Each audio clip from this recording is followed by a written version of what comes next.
L'Assemblée va maintenant écouter une allocution de Son Excellence, M. Tiemoko Melie Kone, vice-président de la République de Côte d'Ivoire. Je prie le protocole de bien vouloir accompagner Son Excellence. Je l'invite à présent à prendre la parole devant l'Assemblée.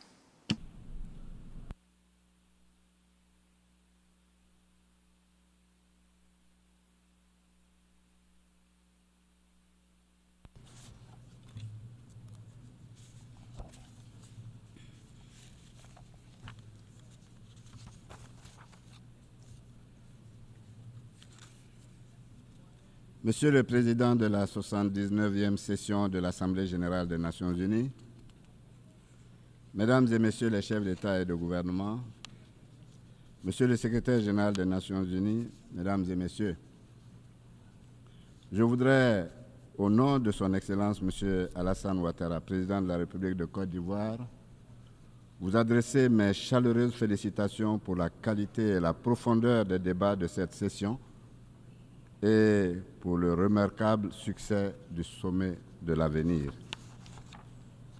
Notre débat général se tient dans un contexte mondial préoccupant sur le plan sécuritaire, économique et politique, appelant nos nations à un sursaut collectif. C'est dans cette perspective que mon pays se félicite du choix pertinent du thème de la présente session, qui invite nos États à regarder dans la même direction afin de bâtir un monde plus sûr et plus solidaire. Le monde est à la croisée des chemins. Les tensions géopolitiques se multiplient et alimentent l'escalade de plusieurs conflits armés. Des confrontations violentes dans des régions sensibles mène celle-ci au bord d'un embrasement généralisé. Cette situation d'insécurité et de recul de la paix est aggravée par le terrorisme qui sévit dans les régions comme le Sahel. Ces conflits anéantissent progressivement des années de progrès et de développement en faveur des populations. C'est le lieu pour mon pays d'appeler à la mobilisation de la communauté internationale en faveur des populations du Sahel, qui paient un lourd tribut dans la guerre contre les groupes terroristes. Fidèle à ses valeurs et à sa tradition d'hospitalité, la Côte d'Ivoire accueille dans les meilleures conditions possibles plusieurs milliers de ressortissants des pays sahéliens voisins qui fuient la violence des groupes armés. Et au-delà du Sahel, c'est aujourd'hui l'ensemble de l'Afrique de l'Ouest qui est menacée d'effondrement. Cette évolution pourrait se propager au-delà du continent africain si aucune mesure efficace n'est envisagée. Pour sa part, la Côte d'Ivoire met à la disposition de l'ensemble des pays l'Académie internationale de lutte contre le terrorisme de Jacquesville, afin de les aider à renforcer leurs capacités en matière de lutte contre le terrorisme sous toutes ses formes. Monsieur le Président, les progrès réalisés par nos pays en matière de développement et de sécurité humaine sont aujourd'hui fragilisés par les effets du changement climatique, qui accentue les inégalités, la pauvreté et entraîne le déplacement forcé de millions de personnes chaque année.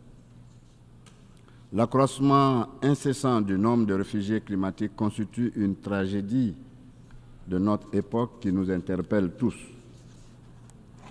Dans ce contexte, la Côte d'Ivoire appelle les Nations unies et l'ensemble des partenaires à accroître et à intensifier leur assistance humanitaire d'urgence destinée à ces populations durement impactées. Mais nous devons aller plus loin sur la question climatique et mettre résolument en œuvre des mesures qui nous permettront d'inverser à court terme la courbe dangereuse de réchauffement climatique de notre planète et de ses conséquences sur nos sociétés. Pour cela, La Côte d'Ivoire réitère son appel aux pays développés à honorer leurs engagements en matière de financement climatique et de soutien à la transition énergétique. Le fonds pertes et dommages doit être abondé rapidement et être mis à la contribution pour soulager les populations en détresse climatique. Mesdames et Messieurs, en plus de faire face aux défis sécuritaires et climatiques, le monde est marqué par une révolution technologique à laquelle peu de pays sont préparés. L'intelligence artificielle est porteuse de promesses pour nos sociétés, mais elle peut également présenter de nombreuses menaces et dérives en raison de l'absence de réglementation internationale encadrant son utilisation. Par conséquent, il nous incombe de veiller à ce que cette révolution ne creuse pas davantage les inégalités et n'entraîne pas le déclassement numérique d'une partie de l'humanité, mais qu'au contraire, elle serve le progrès et le bien-être de tous. C'est pour cela que mon pays se félicite de l'adoption du Pacte numérique mondial qui devrait permettre une meilleure utilisation de cette avancée technologique au service du progrès de toutes les nations. Monsieur le Président, à l'évidence, aucun pays ne peut à lui tout seul permettre au monde de surmonter les défis globaux qui sapent les fondements de la paix, de la sécurité, ainsi que les progrès sociaux accomplis au cours des dernières décennies. Face à ce constat, notre action collective doit s'inscrire résolument dans le cadre multilatéral unique des Nations Unies. Le monde a véritablement besoin d'une organisation des Nations Unies dynamique et efficace, représentative de la diversité des peuples et adossée au consensus des nations qui fonde sa légitimité. Dans ce contexte, les Nations Unies héritées du XXe siècle doivent être réformées en profondeur pour jouer pleinement leur rôle dans le monde multipolaire d'aujourd'hui. Le Conseil de sécurité en particulier doit s'ouvrir à l'Afrique dans toutes les catégories de membres afin de refléter cette réalité. C'est donc à cette condition que notre organisation mondiale pourra véritablement contribuer à la résolution durable des conflits en s'appuyant sur le respect du droit international qui demeure son fondement. Il en est de même de la lutte contre le réchauffement climatique, qui dépend de la capacité de notre organisation commune à mobiliser les États membres autour de cette priorité et à les amener à respecter leurs engagements pris dans ce sens. La réforme de la gouvernance mondiale doit également s'étendre aux institutions financières multilatérales, afin qu'elles soutiennent davantage les efforts de financement des objectifs de développement durable des pays en développant et tout en adressant la question de la dette. Ces institutions doivent être plus inclusives dans leur mode de fonctionnement et dans leur prise de décision. Ces transformations profondes sont inévitables et doivent être accélérées pour que les institutions soient véritablement au service de tous nos pays, au service de notre combat contre la pauvreté et pour le développement.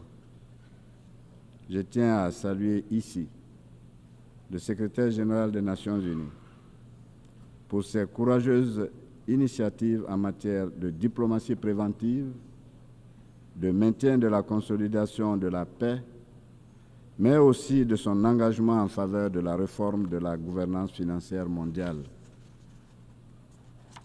Nous avons collectivement des instruments pour relever les défis qui perturbent le monde et pour donner à notre jeunesse et aux femmes les moyens de s'épanouir et de contribuer plus que par le passé au développement de nos pays.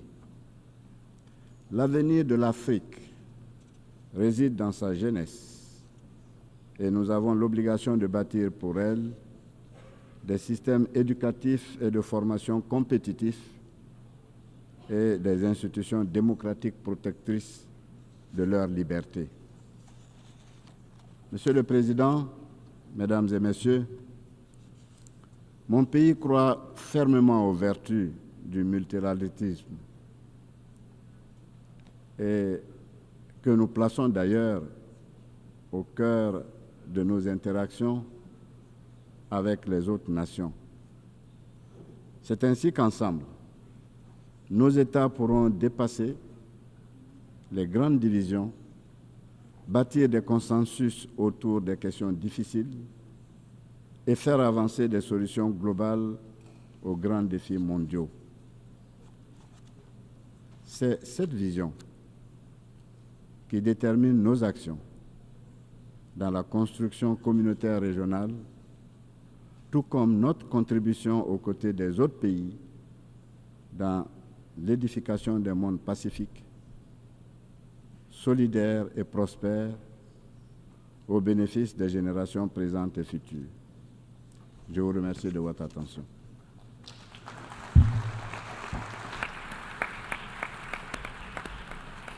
On behalf of the Assembly. Au nom de l'Assemblée, je voudrais remercier le vice-président de la République de Côte d'Ivoire.